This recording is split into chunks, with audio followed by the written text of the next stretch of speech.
থেকে আশ্চর্যের বিষয় হলো আকাশ থেকে ওই বাজগুলো পার্টিকুলারলি একটা জায়গায় বারবার পড়ছে। তখন তারা বাবা আর মেয়ে তো ভয় পেয়ে ওখান থেকে দ্রুত ঘরের মধ্যে চলে যায়। ঠিক ওই সময় এবার তাদের ঘরের সম্পূর্ণ ইলেকট্রিসিটি চলে যায়, এমনকি ফোন আর ঘড়িও কাজ করছে না। রে তখন রিচেলকে বলে যে তুমি ঘরেই থাকবে, কোথাও বের হবে না, আমি তোমার ভাইকে এখনই খুঁজে নিয়ে আসছি। এরপর যখনই সে বাসা থেকে বের হয় তখন রবিকে সামনেই দেখতে পায়। সে তো রবিকে দেখে অনেক বকা দেয় আর বলে যে তুমি আমাকে না বলে এভাবে গাড়ি নিয়ে বের হয়েছে কেন, তুমি এক্ষুনি ঘরে যাবা আর নিজের বোনের খেয়াল রাখবা। রে এরপর রবিকে বাসায় পাঠিয়ে দিয়ে একটু সামনে এগোয় কি হয়েছে সেটা বোঝার জন্য। তখন সেখানে তার বন্ধু ম্যানির সঙ্গে তার দেখা হয়ে যায়। ম্যানি তার গাড়িটাকে ঠিক করছে কারণ সে দ্রুত এই শহর থেকে পালাতে চাচ্ছে। এরপর রে সহ আরো কয়েকজন মানুষ ওই জায়গাটায় চলে যায় যেখানে বারবার বিদ্যুৎ চমকাচ্ছিল। ওখানে একটা বড় গর্ত হয়ে গিয়েছে। তারা সবাই যখন এটা নিয়ে গবেষণা করছিল তখনই দেখা যায় ওখানকার মাটি কাঁপতে শুরু করেছে আর রাস্তাগুলো কেমন যেন ফেটে ফেটে দুই ভাগে ভাগ হয়ে যাচ্ছে।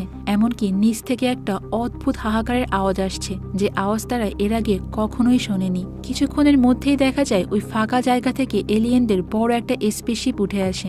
এলিয়েনরা যখন সমস্ত মানুষদের ওপর অতর্কিত হামলা চালাচ্ছে আর এই হামলায় তখন সেখানে অনেক মানুষ মারা যায়। রে তো কোনো মতে তার প্রাণ নিয়ে বাড়িতে ফিরে আসে আর ঘরে ঢুকে তার বাচ্চাদেরকে বলে দ্রুত তোমাদের প্রয়োজনীয় সব জিনিসপত্র গুছিয়ে নাও, আমরা এক্ষুনি এখান থেকে চলে যাব। এরপরে রে তার দুই ছেলে মেয়েকে নিয়ে তার বন্ধু ম্যানির ঠিক করা ওই গাড়িতেই উঠে পড়ে। তারা যখন গাড়িটা স্টার্ট দিতে যাবে তখনই সেখানে ম্যানি চলে আসে। আসলে রে তাড়াহুড়োর কারণে ভয় পেয়ে ম্যানিকে না নিয়ে এখান থেকে চলে যাচ্ছিল, কিন্তু ম্যানি যখন গাড়িতে উঠতে যাবে সঙ্গে সঙ্গে পেছনে এলিয়েনদের স্পেসশিপটা চলে আসে।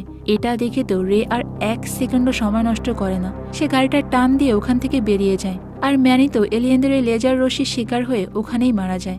এদিকে রিচেল আর রবি তো নিজেদের চোখের সামনে এমন ভয়ঙ্কর দৃশ্য দেখে ভয় পেয়ে জোরে জোরে কাঁদতে শুরু করে। ওখান থেকে তারা সোজা ম্যারি মানে রের এক্স ওয়াইফের বাড়িতে চলে আসে, কিন্তু ম্যারি তো এখন বাড়িতে নেই, ছুটি কাটাতে সে বস্টন গিয়েছে। তবে একটা ভালো দিক হলো ম্যারির বাসায় এখনো ইলেকট্রিসিটি আছে, মানে এখনো এলিয়েনরা এই এরিয়াতে হামলা করতে পারেনি। রে তখন চিন্তা করে যে সে তার ছেলে মেয়েকে নিয়ে এখন থেকে এখানেই থাকবে। এরপর রাতের বেলায় তারা তিনজন খাওয়া দাওয়া সেরে বেসমেন্টে ঘুমাতে চলে যায়, কিন্তু বেসমেন্টে ঢোকার সঙ্গে সঙ্গেই তারা সেখানে অদ্ভুত আওয়াজ শুনতে পায়। তারা তিনজনই তখন খুঁজছিল ওই আওয়াজটা কোত্থেকে আসছে, আর তখনই তাদের মনে হয় যে আগের দিনের মতো হয়তোবা সেম জায়গায় বারবার বিদ্যুৎ চমকাচ্ছে। মুহূর্তের মধ্যে তখন দেখা যায় তাদের এই বেসমেন্টে আগুন লেগে যায়। এই আগুন থেকে বাঁচতে তারা তিনজন একটা রুমের মধ্যে গিয়ে সেটা ভেতর থেকেই লক করে দেয়। এরপর সকাল হলো যখন তারা রুম থেকে বের হয়, রে বাইরে বের হয়ে দেখতে পায় যে গতকাল রাতে তারা যে আওয়াজটা পেয়েছিল ওটা আসলে কোনো বিদ্যুৎ চমকানোর আওয়াজ ছিল না, বাইরে একটা প্লেন ক্রাশ হয়েছে।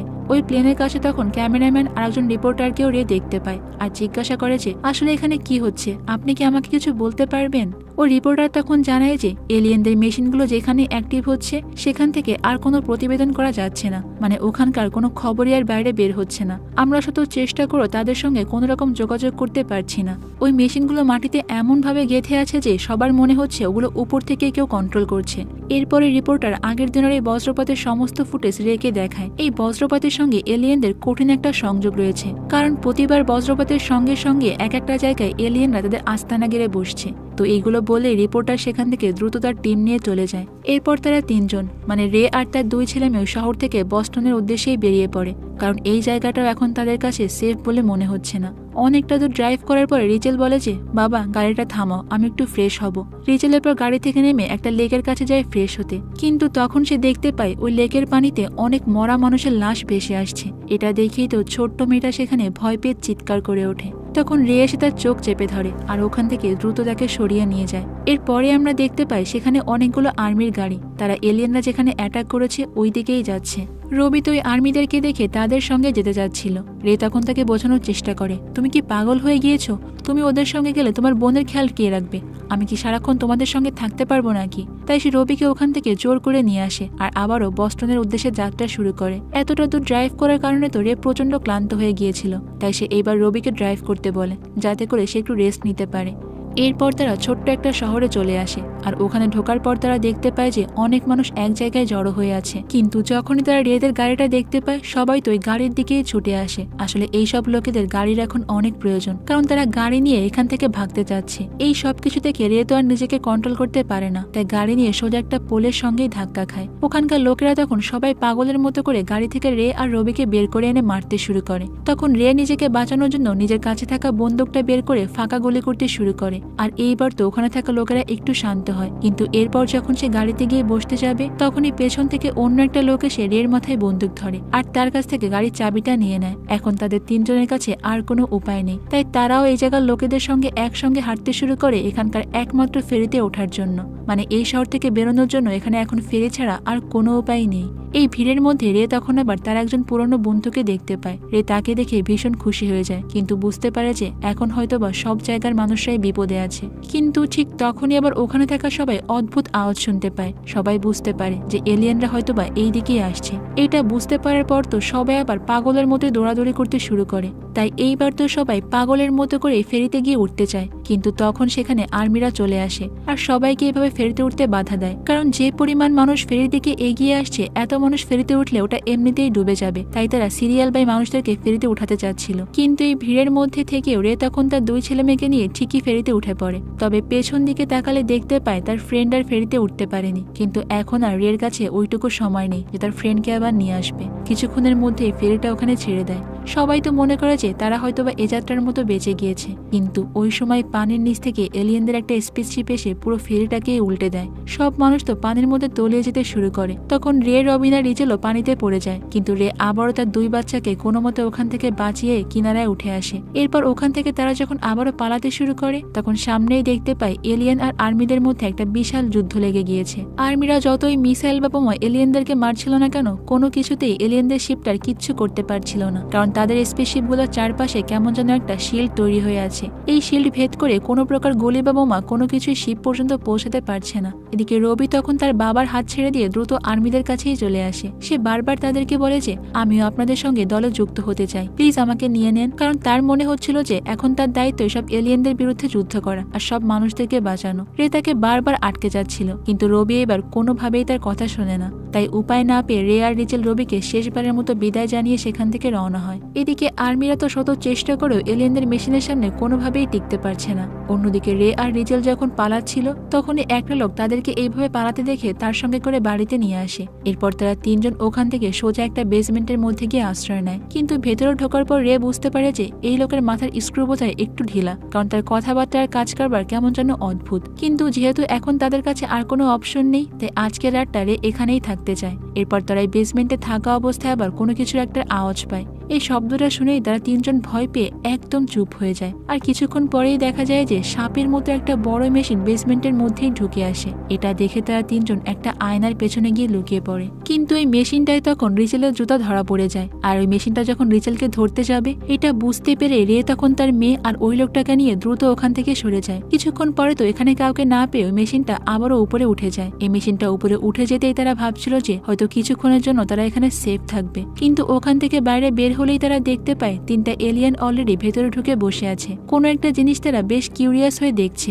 আর এখান থেকে যাওয়ার নামই নিচ্ছে না। এটা দেখে তো এইবারে লোকটা তার বন্দুক বের করে আর এলিয়েনদেরকে মারার প্ল্যান করে, কিন্তু রে তাকে বারবার আটকানোর চেষ্টা করে। কারণ একটা এলিয়েনকে মেরে ফেলা হলে এখানে হাজার হাজার এলিয়েনরা চলে আসবে। রের অনেকবার বোঝানোর পরে এরপর তারা তিনজন ওখানে কিছুক্ষণ একদম শব্দ ছাড়াই লুকিয়ে থাকে, কারণ শব্দ পেলেই এলিয়েনরা তাদের কাছে চলে আসবে। মানে কোনোভাবে তারা তাদের প্ল্যান নিয়ে এ যাত্রার মতো বাঁচতে যাচ্ছে। এর কিছুক্ষণ পর দেখা যায় ওই এলিয়েনরা সেখান থেকে চলে যায়। আর পরের দিন সকালবেলা রে যখন বেসমেন্ট থেকে উপরে আসে তখন দেখতে পায় যে মাটি থেকে শুরু করে একদম দেওয়াল পর্যন্ত সব জায়গায় লাল রহস্যময় শিকড়ের জন্ম হয়েছে। এরপরে জানালা দিয়ে বাইরে তাকাতেই দেখতে পায় অলরেডি এলিয়েনদের অনেকগুলো স্পেসশিপ তাদের এই পুরো বাড়িটাকেই ঘিরে রেখেছে। এরপরে এই লোকটা রেকে বলে যে পৃথিবীতে সবকিছুই কোনো একটা দুর্বলতা আছে, আর এই এলিয়েনদেরও অবশ্যই একটা দুর্বল জায়গা থাকবে। এখন আমাদের কাজ হলো ওটা খুঁজে বের করা। তুমি ভয় পেও না, ওদেরকে আমরা যে কোনো ভাবেই হারাবো। এরপর রে বলে যে কিন্তু আমার সঙ্গে তো আমার ছোট্ট মেয়েটা আছে, আপনি কেন শুধু শুধু আমাদেরকে এখানে নিয়ে এসে আরো বিপদের মধ্যে ফেললেন? আমরা বাবা আর মেয়ে না হয় অন্য একটা জায়গায় পালিয়ে যেতাম। তখন ওই লোকটা বলে যে তোমার কি মনে হয় এত সহজে তুমি এলিয়েনদের হাত থেকে ছাড়া পেতে? ওরা সব জায়গায় ছড়িয়ে গিয়েছে, তাই এখন ওদের সঙ্গে লড়াই করে আমাদের বাঁচতে হবে। এখন শুধুমাত্র ওরা নয়, আমরাও মাটির নিচ থেকে বের হয়ে ওদেরকে চমকে দেব।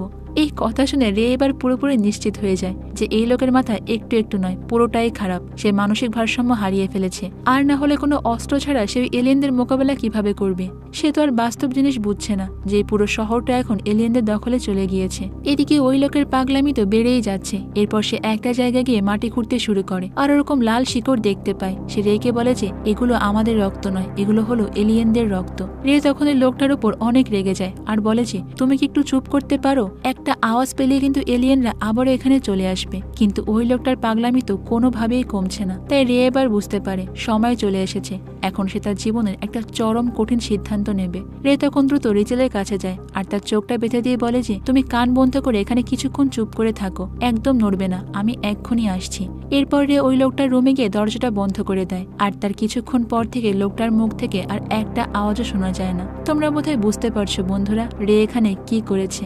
যাই হোক, তো কিছুক্ষণ পরে রে আবারও রিচেলের কাছে ফিরে আসে আর তার চোখের বাঁধনটা খুলে ফেলে। তারা দুইজন তখন ওখানেই ঘুমিয়ে পড়ে। আসলে বেশ কয়েকদিন ধরে না ঘুমানোর কারণে তো ওখানে শোয়া মাত্রই তাদের ঘুম এসে যায়। তবে মাঝরাতে হঠাৎ করে রিচেলের ঘুম ভেঙে যায় আর সে তাকাতেই দেখতে পায় যে সাপের মতো বড় একটা যন্ত্র তাদের কাছে চলে এসেছে। এটা দেখা মাত্রই তো সে জোরে চিৎকার করে ওঠে আর রেও তখন জেগে যায়। রে তখন তার নিজের মেয়ের জীবন বাঁচানোর জন্য একটা কুড়াল দিয়ে বারবার ওই যন্ত্রটাকে আঘাত করতে থাকে আর একটু পরেই দেখা যায় ওই যন্ত্রটা নিজে থেকে উপরে উঠে গিয়েছে। এদিকে এতক্ষণে রিচেল তো ভয় পেয়ে বেসমেন্ট থেকে দ্রুত উপরে উঠে আসে আর রে নিজের মেয়েকে বেসমেন্টে খুঁজে না পেয়ে তো পুরো হন্যে হয়ে যায়। সে সব জায়গায় খুঁজতে শুরু করে কিন্তু কোথাও তার মেয়েকে খুঁজে পাচ্ছে না। তখন সেও বাইরে বের হয়ে আসে আর দেখতে পায় যে পুরো বিস্তীর্ণ ভূমি একদম রক্তে লাল হয়ে গিয়েছে। তখন হঠাৎ করে সেখানে এলিয়েনদের একটা ট্রাইপড এসে রেকে ধরার চেষ্টা করে। রে তখন নিজেকে বাঁচানোর জন্য একটা গাড়ির মধ্যে ঢুকে পড়ে কিন্তু ওই ট্রাইপড থেকে একটা হাতির সুরের মতো জিনিস বের হয়ে এসে গাড়ির কাছটাকে ছিদ্র করে দেয় আর তখনই রে রিচেলের চিৎকার শুনতে পায়। বাইরে তাকাতেই দেখতে পায় রিচেল একটু দূরে দাঁড়িয়ে আছে। রিচেলের চিৎকারের আওয়াজ শুনে তো এবার ওই ট্রাইপডটা সেখানে গিয়ে রেকে বাদ দিয়ে রিচেলকেই ধরে ফেলে।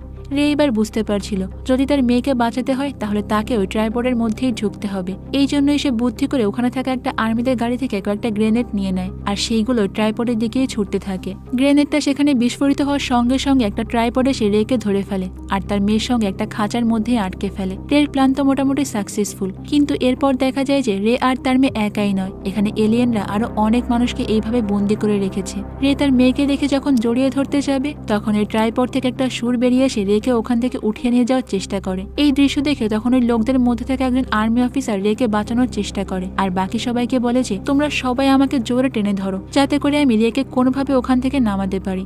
সবাই মিলে এবার একসঙ্গে হাত লাগানোর কারণে অবশেষে ট্রাইপডটা রেকে এবার ছেড়ে দেয়।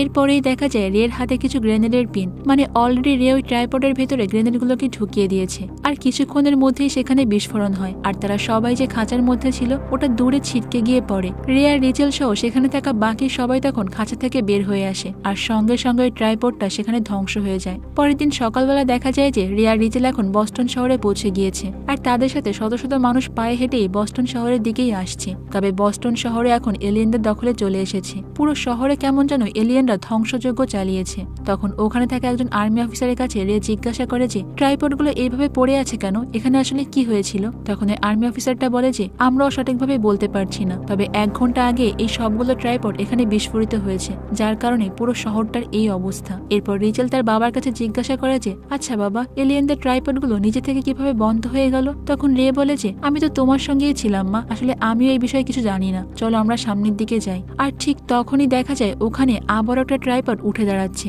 এটা দেখতে পেয়ে তো আর্মিরা সবাইকে বলে যে আপনারা দ্রুত টানেলের মধ্যে ঢুকে পড়েন, কেউ বাইরে থাকবেন না। তবে টানেলে ঢোকার আগে রে যখন উপরের দিকে তাকায় তখন দেখতে পায় অনেকগুলো পাখি ট্রাইপডের উপরে ঘোরাফেরা করছে।